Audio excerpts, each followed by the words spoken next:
back to the Stonor.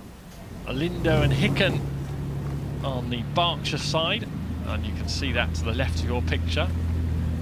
And on the Buck station, it's Snelling and Thomson, who head off into the gloom and towards Henley Town Centre.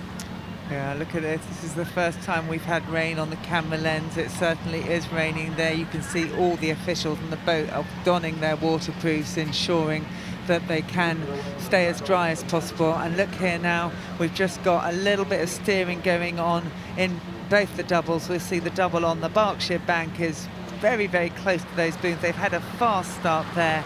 And the Nottingham Rowing Club boat goes there. But here we are, Durham University. They've gone the other way and they are on the booms. This is so sad for them. You can see now the thing we've been talking about, when you get on them, it's quite hard to get off them. You need to stay calm, take your stroke on the left hand and again. And now here they are. They'll talk to each other and make sure they get off that race. And look at them, the adrenaline is absolutely flooding through the system. They've gone off at their very, very highest and fastest race, and they'll look to get themselves back in this race. Yeah, Snelling and Thomson there. You can see Snelling take a deep intake of breath, recompose, and now dart off to try and catch Lindo and Hicken, who had their own problems.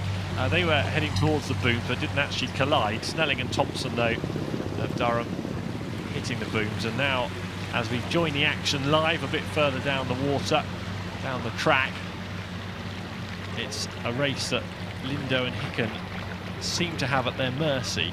Yeah, interesting. These Nottingham Rowing Club women would have come into this race looking to prove their worth in this boat. They've British Rowing have identified them in their world-class start programme, and they're based in Nottingham to be making sure that they're making the most of the talent that's been identified. That'll be under the guidance of Laura Meridrew, who is coaching them, and she'll be watching that, no doubt, from the boat. She'll have seen the Durham boat go on to the booms, and of course she'll be looking for her women to continue with their race plan and practice what they need to do.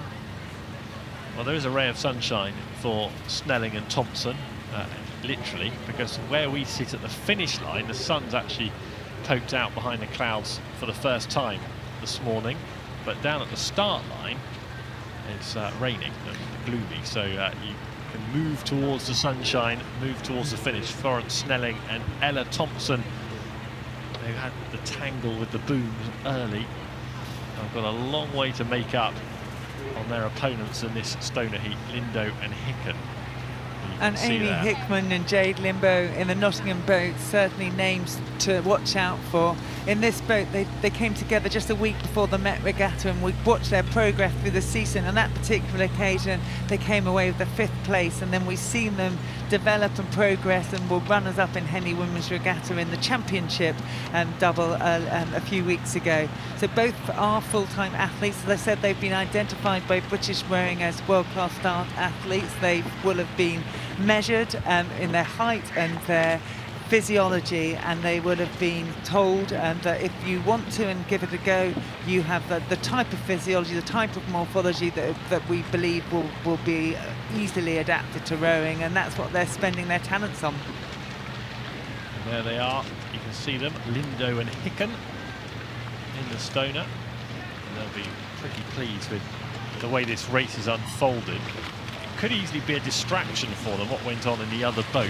They would have seen it all unfold, but they're taking full advantage of not having to overly exert themselves at the midway point of this race.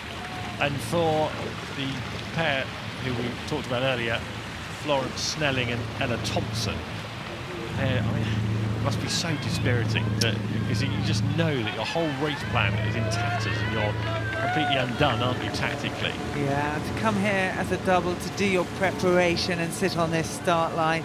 Snelling, the only woman who had experience of being at Henley Royal Regatta again before, so she will have known what it's like. And I think what we saw in that start was, we talked about how quickly things happen, and that coming out of the island, that real critical time where you don't want to be anywhere else but in your lane, making sure that you're straight. Yet it is the most challenging part of this course, I believe, to stay in that place.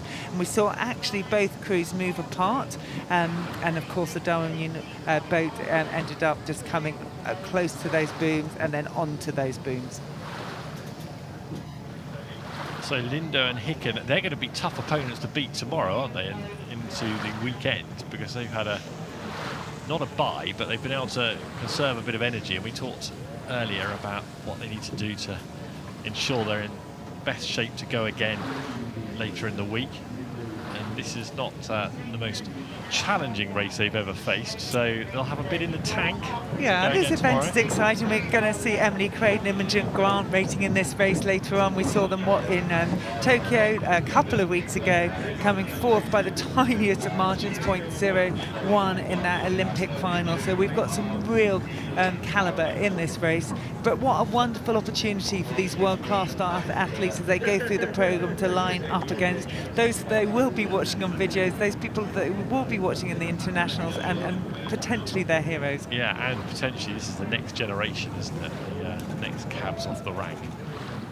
But Imogen Grant's had quite a busy couple of weeks. Back from Tokyo, she resumed her medical studies at Cambridge on Monday, and she'll be here later on in the weekend. Another medic, and I'm still going with your are they all scientists theory, Tim. And we've got a geographer here, the Durham University Snelling, but I've been noticing and quietly looking at the bios, and there is a huge prevalence, I think, of the scientific pursuit in our rowing competitors. Yeah, it's an interesting one, which I think I might take a year out to study. I think I've got a bit of a research project on my hands there. And so, look here at the Nottingham double there. They are just picking up the boat really nicely. They've real length around the catch there, really nicely, loosely making their way across that finish line. Yeah, they'll be pleased with their morning's work. Lindo and Hicken. High five, bit of a chat. Still bent double over the oars. There's clearly a decent amount of exertion's gone into that. This shows, doesn't it? They've won by that far, and yet they're still breathing heavily. Yeah, it may look easy, but it still is work. They're still working hard. And Snelling and Thomson, who deserve a bit of credit, because that's pretty unfortunate what's happened to them at the start of the race, and they've not particularly enjoyed that 2,112 metres of action, but they're there now, home, Snelling and Thomson.